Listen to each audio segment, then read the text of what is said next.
May 19, 2026. The structural matrix of European football is experiencing an unprecedented, cold-blooded reconfiguration at this very moment. We completely eliminate all emotional speculation, fan fiction, and groundless rumors. Today, we mathematically dissect 5 absolute facts, strictly cross-referenced and verified through Tier 1. Credible sources over the last 24 hours, including David Ornstein and Fabrizio Romano. We will logically analyze the severe managerial emergencies, the strict financial parameters, and the tactical warfare currently dictating the global market. We track these verified movements in reverse order, counting down from 5, ensuring every statistical detail is laid bare for analytical dissection. Number 5, the catastrophic structural collapse in North London. The data reveals that Tottenham Hotspur is entering the critical final phase of the season, frozen in a devastating 17th place relegation battle. They currently hold only 38 points from 37 matches, rendering their statistical survival highly volatile. Long after the dismissal of Ange Postecoglou long ago, the club's executive board remains mathematically paralyzed in the market. Elite talent acquisition and structural rebuilding have become entirely impossible due to the severe drop in expected broadcasting revenue and the high probability of losing their Premier League status completely.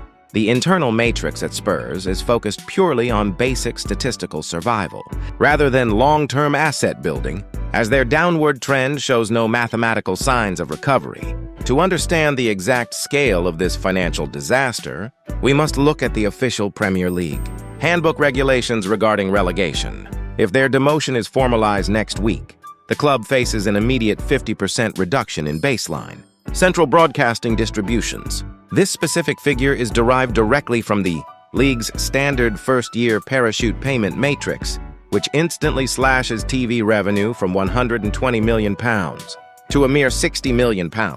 This sudden reduction means their entire wage-to-revenue ratio will automatically violate secondary league sustainability compliance parameters, forcing a mandatory, immediate fire sale of their remaining high-wage playing staff and leaving the entire club hierarchy in a state of absolute administrative panic, completely detached from the European positions they once occupied.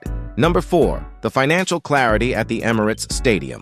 Recent widespread internet speculation suggesting Arsenal owes a massive £10 million Premier League title, bonus to Crystal Palace for Eberechi has been empirically debunked by official documentation. The legal and financial parameters of the £67.5 million transfer executed last August have been rigidly verified by financial insiders close to the North London hierarchy.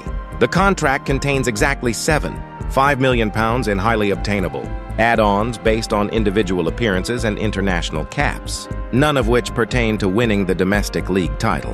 Arsenal's executive board operates with absolute algorithmic precision, leaving zero room for unmapped financial leakage or hidden accounting liabilities in their sustainability books. To dissect how this impacts their financial health, we apply the standard accounting principle of amortization used across the Premier League and UEFA.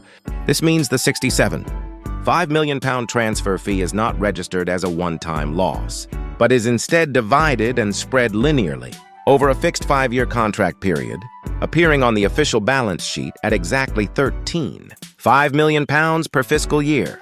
This precise accounting model confirms that Arsenal's financial engineering remains completely flawless under current profit and sustainability regulations, ensuring their net spending matrix remains balanced for upcoming recruitment windows, without triggering any unexpected secondary compliance investigations from the league authorities, thereby preserving their liquid capital for primary attacking upgrades.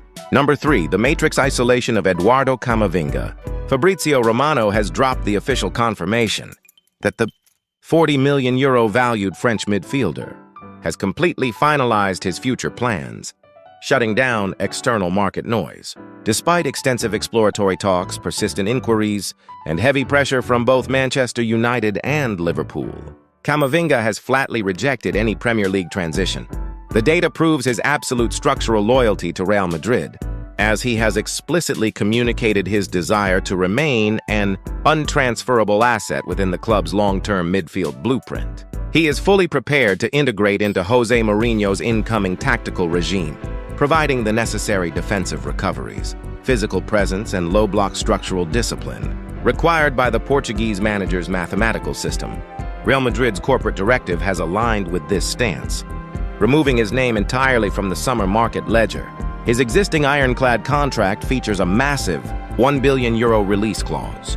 It is critical to note that this massive figure is not an arbitrary number, but a standard legal protection mechanism, intentionally mandated by La Liga regulations. Real Madrid standardly applies this exact €1 billion threshold to all their top elite assets, including Vinicius Jr. and Jude Bellingham, specifically to block hostile takeover algorithms from state-backed clubs.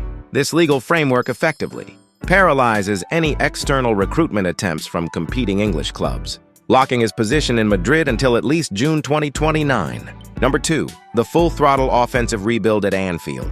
David Ornstein has confirmed that Liverpool's executive hierarchy has finalized their primary algorithmic target to replace Mohamed Salah, who is definitively departing the club.